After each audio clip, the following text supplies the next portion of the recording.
আরে ওইটাই তো, দিদিকে বলো, দাদাকে বলো, তারপরে চামচাকে বলো। তো দিদি দাদাকে বলে কিছু হলো না, চামচাকে বলে কি হবে?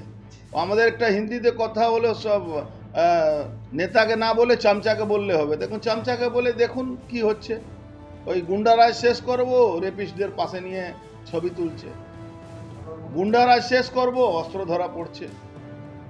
অস্ত্র বলছে কি পুলিশ, আমাদেরই পুলিশ ধরছে, তোমাদের পুলিশ ধরছে না ভাই, ইনপুট আসছে তার জন্য ধরছে।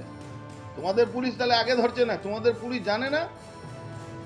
মিথ্যা মামলা দেওয়ার জন্য বিজেপি কর্মীকে অস্ত্র ওর দোকান থেকেই নিয়ে আসা হয়। কি বলছো? হ্যাঁ, আরে ভাই, পুরো বাংলাকে স্ট্যান্ডার্ড বাংলাদেশ হতে চলছে। বাংলার Hindu voter vote, last vote এটা। এখনো যদি ওই 1200 টাকা লক্ষ্মী ভান্ডারে ভোট নিয়ে ভাবছেন যদি কেউ, তাহলে উনার হিন্দুদের লাস্ট ভোট।